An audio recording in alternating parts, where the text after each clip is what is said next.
couple of people come on. Okay.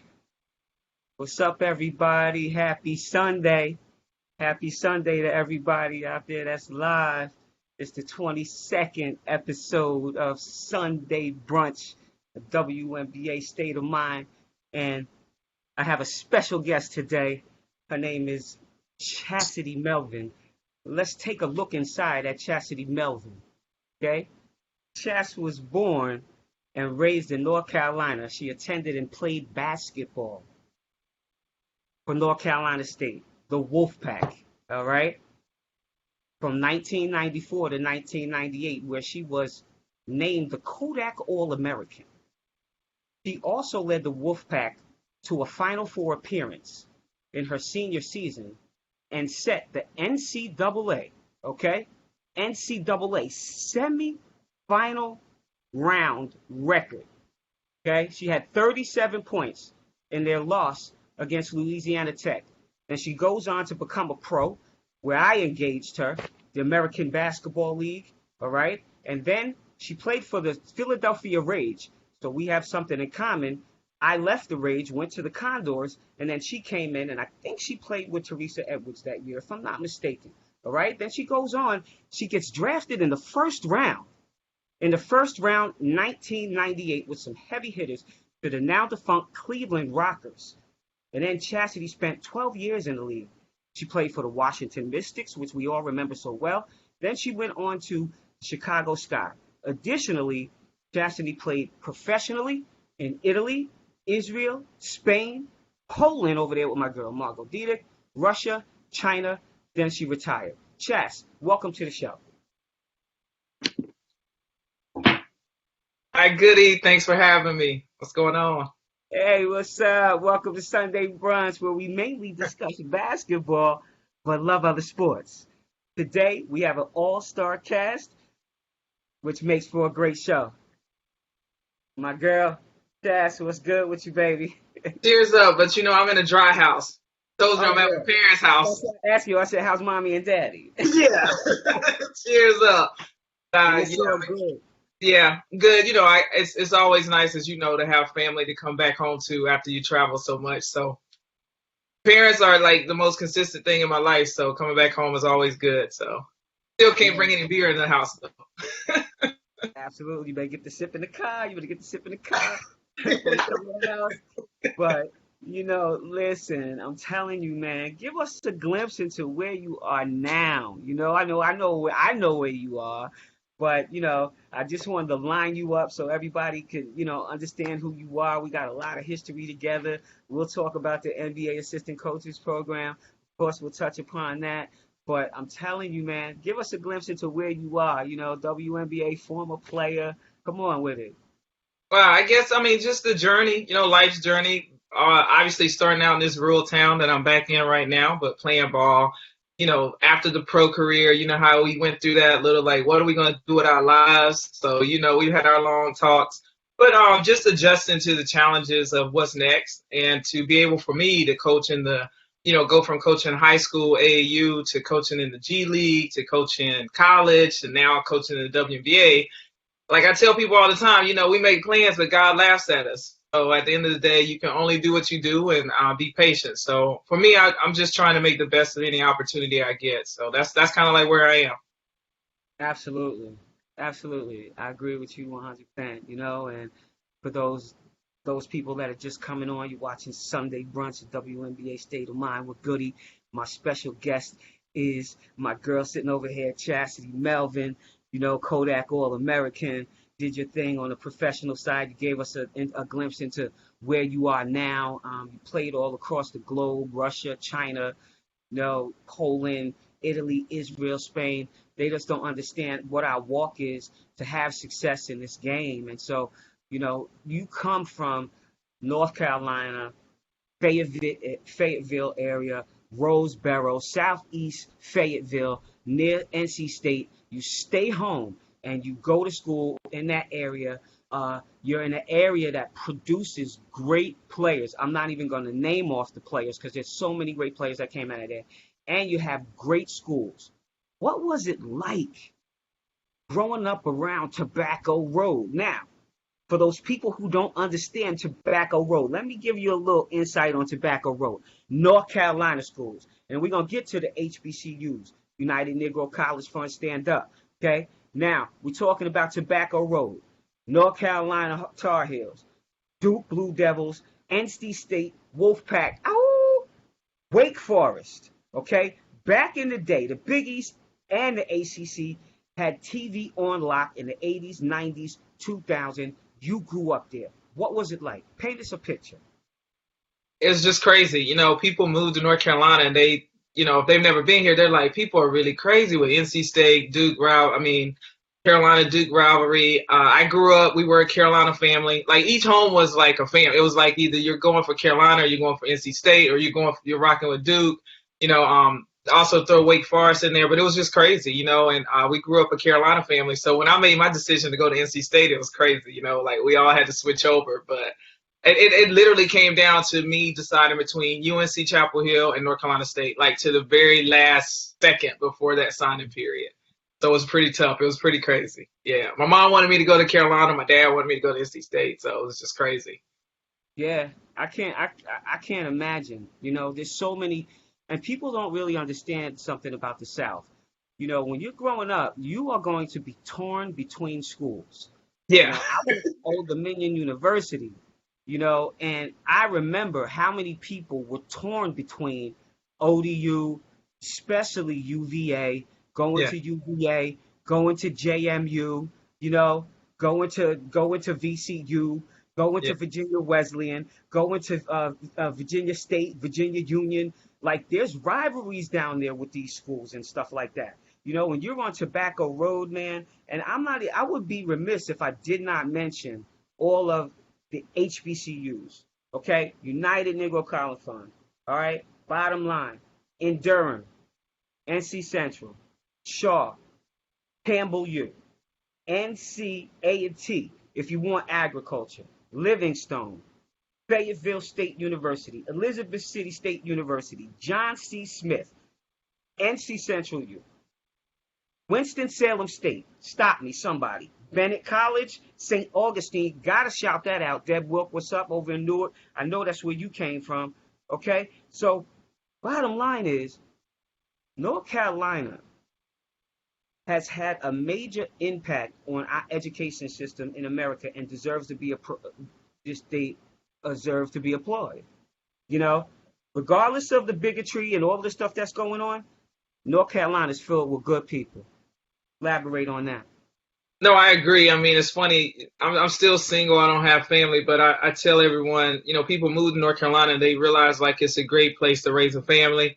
I wouldn't say it's so great if you're single, but like if you want to raise a family, the education is really good here. Obviously, with all the universities, not really high crime rate. I mean, really, it's still like a southern state. Like if you want to choose southern state, and obviously, there's still some, issues with racism and that kind of thing. And I call it conservative racism still here in North Carolina. But overall, they're generally good people in North Carolina.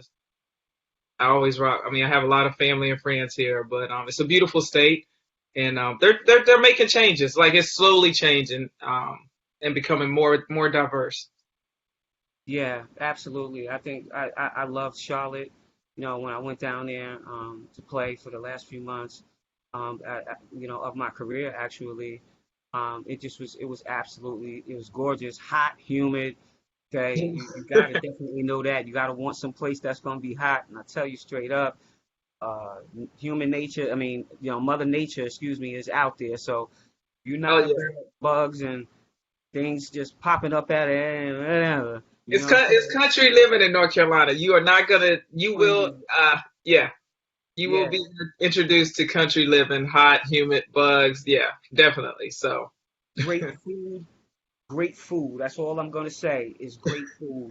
And I miss it definitely. Up and coming cities down there, greatly to be appreciated. I'm glad you're back home.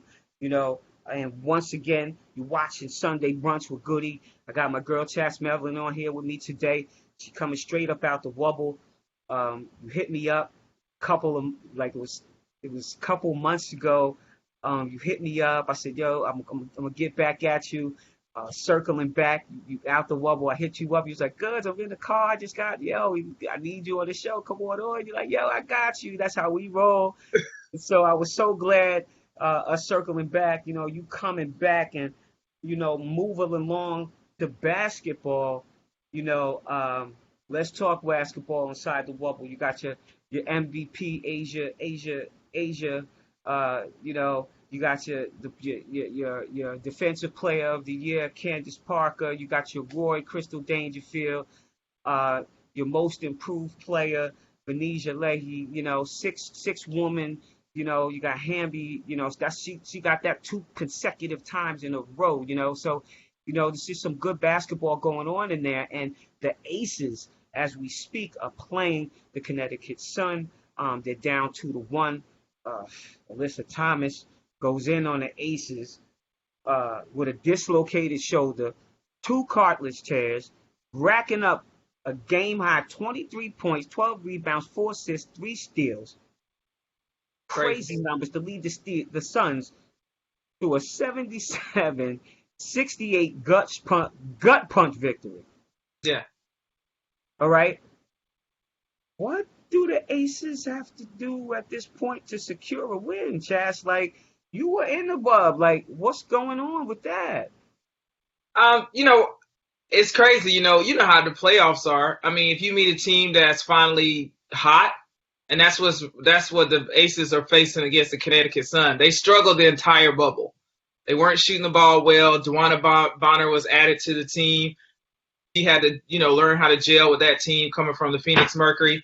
So they were kind of just struggling. They couldn't make shots. But defensively, they were still really, they were really good defensively, but they just hadn't come together yet offensively. So now, Breon January, the backup point guards, Jasmine Thompson put that 30-piece on them early in the start of the series. I mean, if they're knocking down shots, they're just as good a team as anyone, but they hadn't been really knocking down shots offensively throughout the entire bubble season. So the Aces, I mean, really just they're going to have to push the basketball. They're going to have to respect the fact that the Connecticut Sun are there to play and they're there to move forward. So it's just going to be a battle of wills, a battle of hearts, and obviously they got to figure out a way to stop Alyssa Thomas. Okay, what? Yeah. Okay, to show like she old school. Because we used to do stuff like that back in the day. We played with a sprained ankle, we played with a dislocated finger, we played with all these injuries. Nowadays, you see these kids, I'm going to sit out for a couple of days. We're looking at them like, what? Because we're from the school of hard knocks, Kathy Rush. I'm a product of hers just because of Marianne Stanley. I'm the next generation. So, I understand what it is to play hurt. So, kudos to her. I mean, they definitely going to have to find a stop. But just like I got my girl, Elisa Scott, on here watching, I told her last week, she was on the show, I said, Breonna January is going to be the catalyst. And what came out of your mouth? January. She plays well. It's a problem. It's a problem. Yeah. It's a problem. She's a vet, been around the block. She knows how to win, play with champions. And so that's definite, And then you got the Storm, you got the Lynx, the Storm are up 2-0. Yo, Jewel is over there just.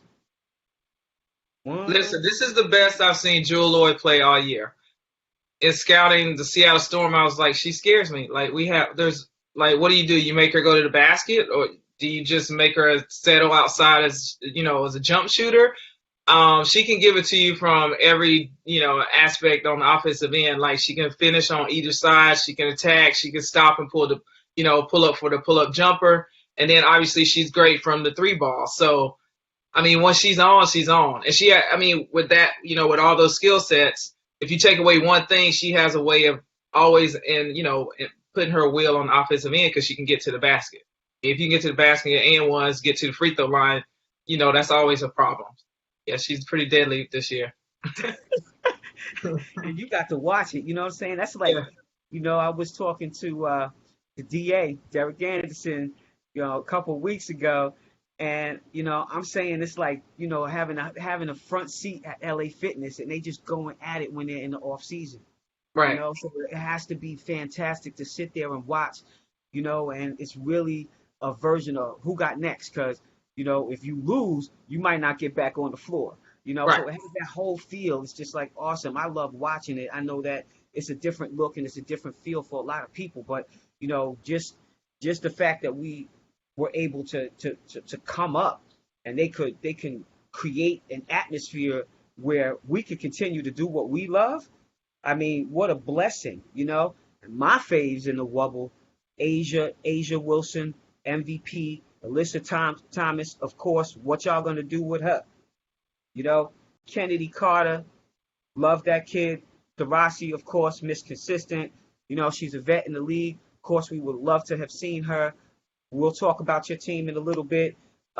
Crystal Dangerfield, Jewel Lloyd, and of course, New Jersey stand-up Brittany Sykes. Those were the kids that I really looked at. They're the future of the league. I think they got it under control. The future's bright. Long live the Queens. And no doubt. But Sure. send me your cash apps. Put your cash app in there because somebody is gonna be blessed randomly with lunch this week. So send me your cash app. Don't expect for me to put you in a plush restaurant, but I'm gonna send you some lunch. So everybody, put your cash app in there. Let me know who you are. Somebody's gonna randomly get lunch next week. Uh, Sunday brunch. Once again, you're listening to it. Chas, I'm so happy that you're here. I'm so happy that you're here. You know, your assistant coach. I watched your steps. You know, um, going from the G League, NBA assistant coaches program, going to the G League. Our conversations on the phone. Keep plugging, keep plugging. You're gonna get there. You get there. Um, you come out. Seems like you might be going backwards because you went to college. Then all of a sudden, boop, God says, no, you're gonna go and you're gonna be assistant coach this year for in the Wubble. I know that was a tense atmosphere. There was no time to teach. There was no time for nothing. Hit the ground running. Sandy Brondello, great coach. You had your vets and stuff like that. Brittany wasn't around. I tell you, if she was, it would have been a totally different story. No, 100%. So first of all, I'm just really proud of the team. Obviously, Danny's leadership was great. I really thought she should have got Coach of the Year with what we dealt with in the bubble, and with after BG left, and just how she pulled the team together, and we were able to do what we did. So I was proud of the girl. I mean, Kia Vaughn, the way she stepped up in BG's absence. Kia Vaughn was cut the year before. Didn't play in the WNBA at all. And people were like, had wrote her off. So to just see the girl, and I mean, you love that part of the game. If anybody coaches, that's the best part. That's the most rewarding part, to see players step up. And I mean, obviously, that's nothing really you can do as a coach. That has to come from within players. So that's rewarding to see that. Like you said, we didn't really have a lot of time to really coach, to really have practice, because it was game. We had to rest our players. We only had 7 players. So for me, I think it helped develop me, like, kind of my discernment with the players, and when they needed like a confidence push, when they needed to, have a conversation, or just to kind of keep them up, because mentally it was really tough, being in the bubble, then have game after game, and just the different injuries. Bria Hartley went down. We had a lot of players that were facing injuries, so it's just it was crazy. So for me, I just had to learn ways. How can I be effective as an assistant coach without really getting a lot of one-on-one time, as far as getting shots up and doing things like player development on the court. Yeah, see, and that's probably weird too. You're doing your player development, and you guys have to be tight. You had your mask on and different things like that. Making sure that you stay safe. So it was probably a weird place to kind of be, not necessarily physically, but in your mind. Like, I'm out here, I got to make sure that I keep everybody safe, and we gotta make sure we have what we need. And then you guys finally get those COVID rings, and how effective were they? How effective were they? I think the COVID rings were effective. I mean, I know that it was challenging. We had a lot of false positives that people didn't really know about. And mentally, that's taxing, because if you find out, if someone gets tested and they tested positive, then they're excluded. They have to go back in quarantine. So Yeah. as a team, and obviously people saw that during the playoffs where they canceled the game, everyone's kind of like freaking out, paranoid, like, is it a real positive? Like, do I need to stay in my room? Do I have it? Because, if one person on the team has it, then you're just, so mentally you got to go through that for 3 or 4 days and then it comes back as a false positive. I mean, and just think about that. If that happens before a game, you're stressed out thinking about that for 2 days, then you got a game the next day. Like mentally, that's challenging. Yeah. So Wow. yeah, that was hard. But like, yeah, but everything. I mean, the bubble was pretty safe, but like, yeah, those false positives were it fueled a lot of anxiety across the different teams and different organizations. Yeah. Yeah, I can imagine, and we often talked about that a lot on the show. Penny and Tara and Tamika, we talked about that often, especially with Tara, in regards to that, because the mental aspect of it, she's a behavioral specialist, and we were talking about like how that had to be taxing on people to worry about that. So thank you for shedding light on some things that we were discussing, and how important it is to have a behavioral specialist around, or somebody that you guys could talk to. Did you actually, were there people there that you could talk to, or did they have people that you could go, hey, listen, No, for sure. They had no they we had counselors, we had people that the females, the ladies, and the men coaches, that we have male coaches there.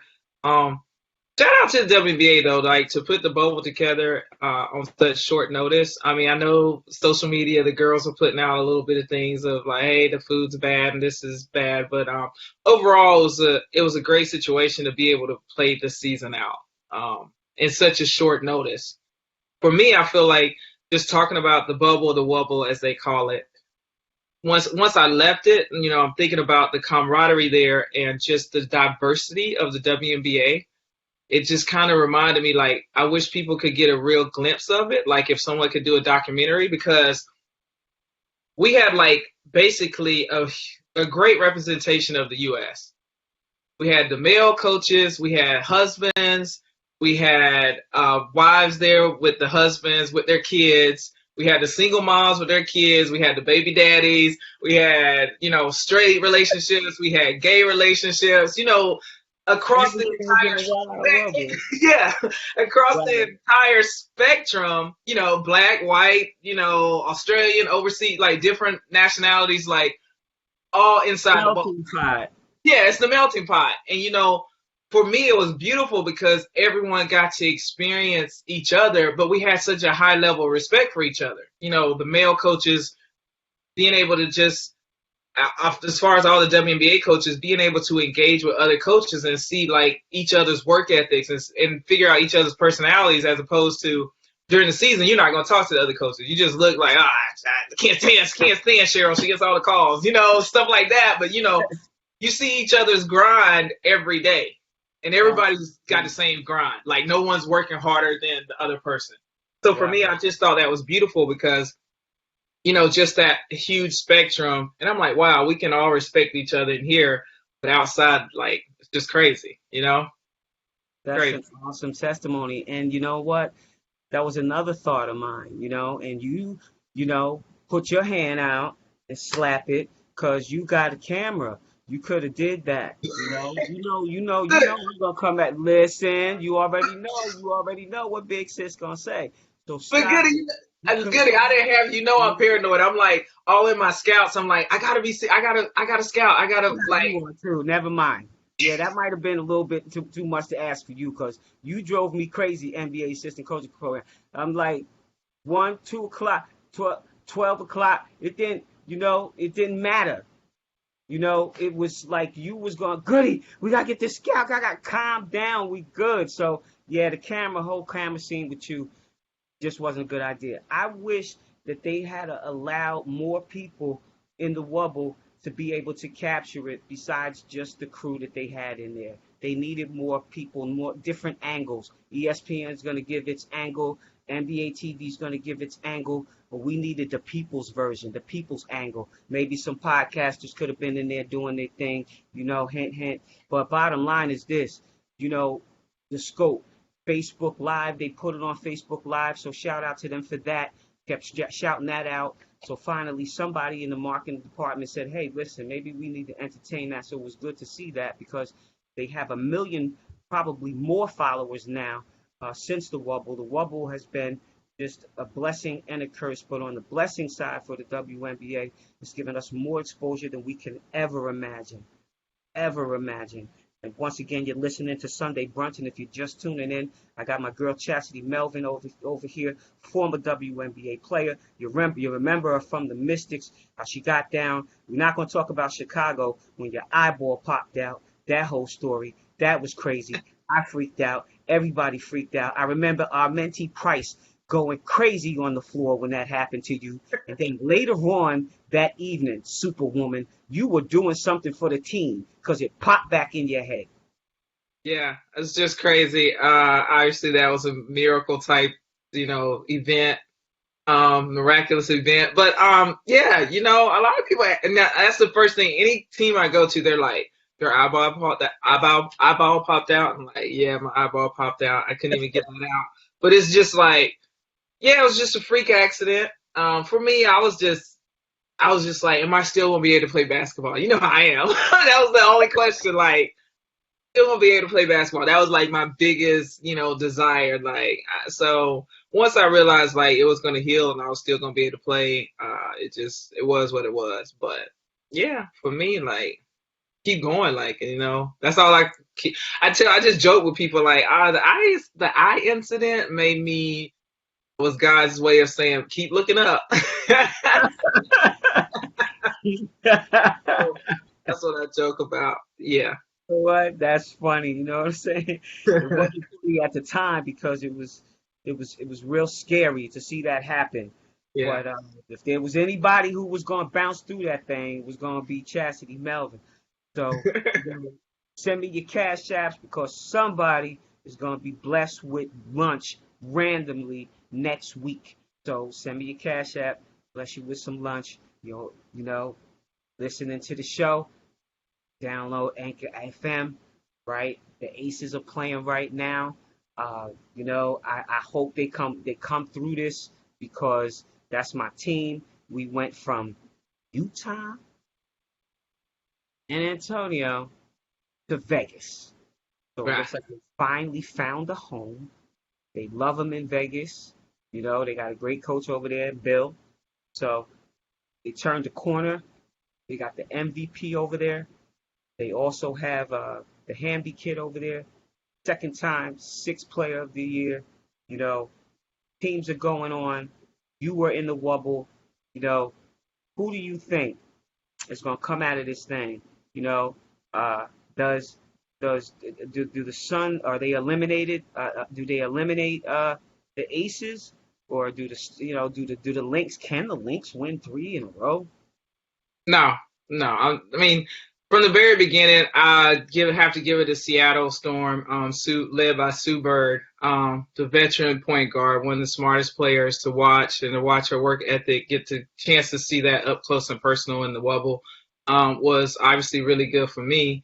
Her and Diana are just one of a kind, and I hope some of the players there watched them and learned from them, to see how hard they worked and how hard they were still working. But um, Dewey's come back from that Achilles injury without any, slippage in her game at all offensively.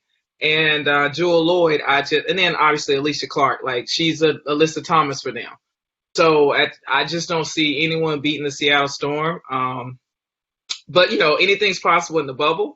But I don't see anyone beating the Seattle Storm, and I definitely don't see the Minnesota Lynx coming back and winning, 3 games in a row for sure. But I mean, although they have a really good team, very young team, Seattle will move on, and the Aces.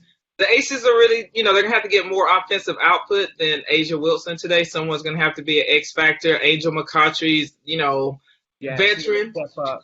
Yeah, Um, she's got to step up. So, like you said, the game's going on right now. I'm gonna catch the best quarter, which is the fourth quarter, and but obviously, Angel's the X factor. If she doesn't play well, I don't see the Aces winning against the Sun today. So, but whoever meets up with the Storm is gonna, I mean, unless they unless they come with a bigger storm, I don't see them beating the Sun for the WNBA championship. I mean, the Storm for the WNBA championship. Yeah, that's a good prediction. That's a good prediction. We're gonna see what's gonna happen.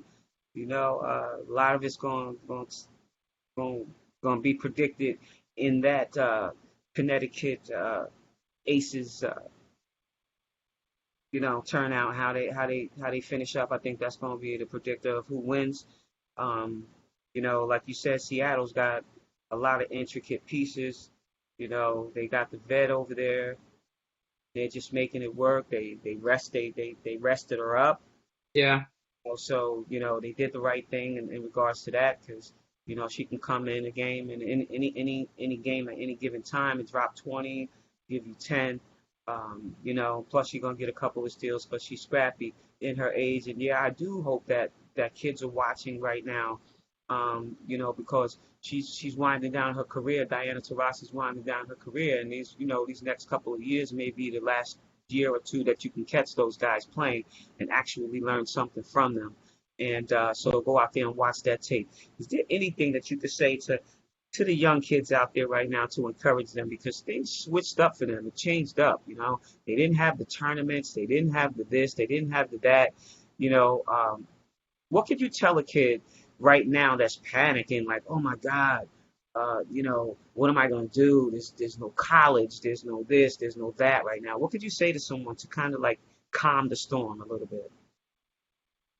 Just tell them to keep working on their games wherever they are. There's different things. I tell kids all the time, especially during this time, they Google everything except, old school basketball and learn more about the game within itself. So take time to get on YouTube and, see how Diana Taurasi and them started from when she was a rookie to where she is today. Watch film, watch tape, find drills on your own that, you can find that you can do little things at home.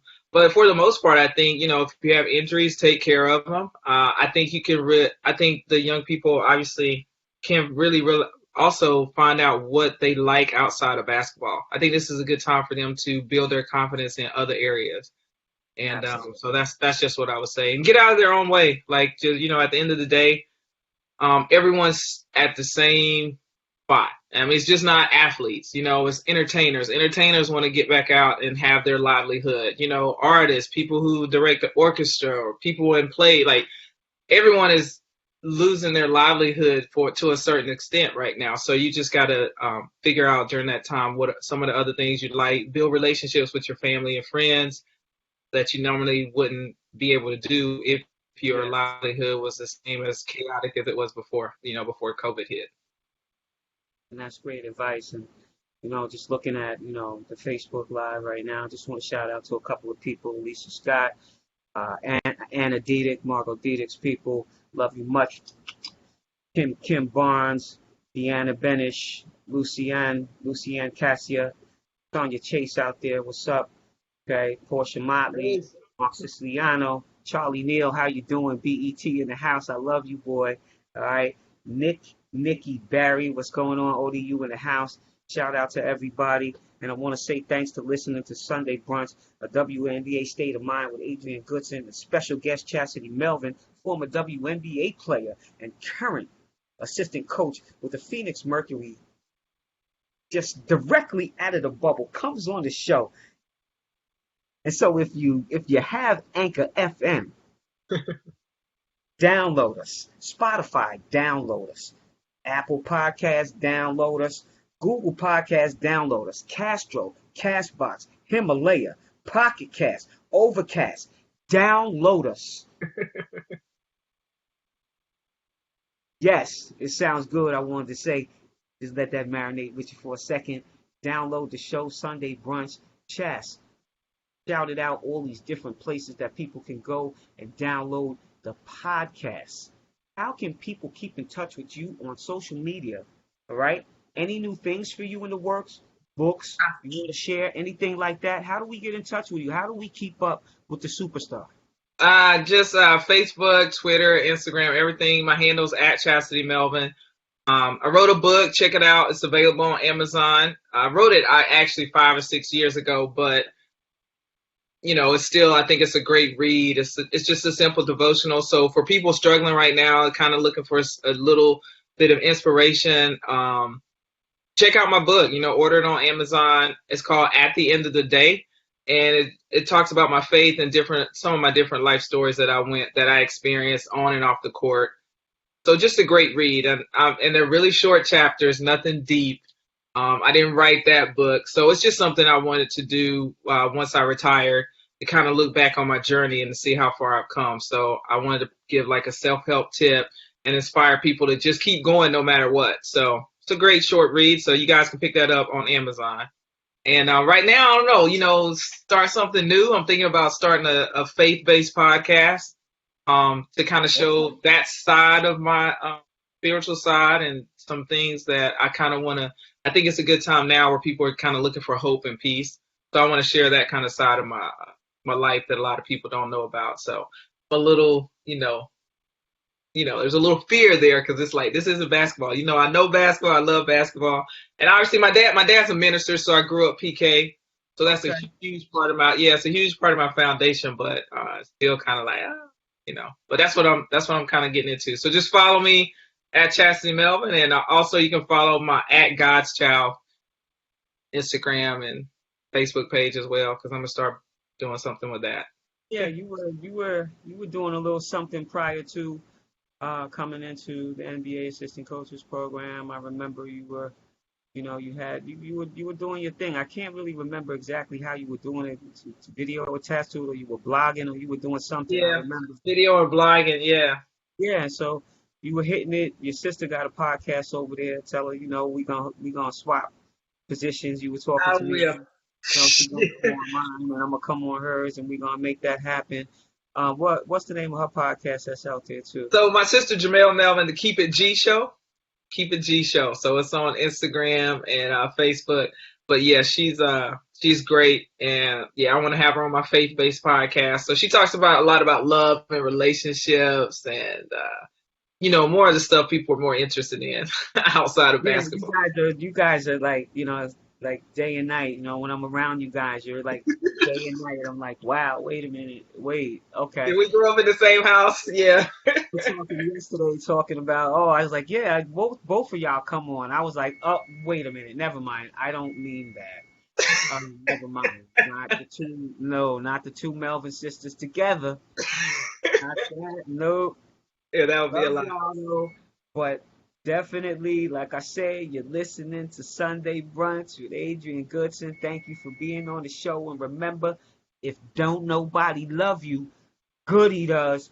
Sammy Sosa, to all of my people, I love you. Thanks for coming on the show, chat. Thanks for having me, Goody. Anytime, a phone call away, and we're gonna have to link up soon, sooner rather than later. Oh, no doubt. All right. I know the phone call's coming. All right, homie. Peace. Happy Sunday. God is an awesome wonder. Happy Sunday. Bye. Okay. Out.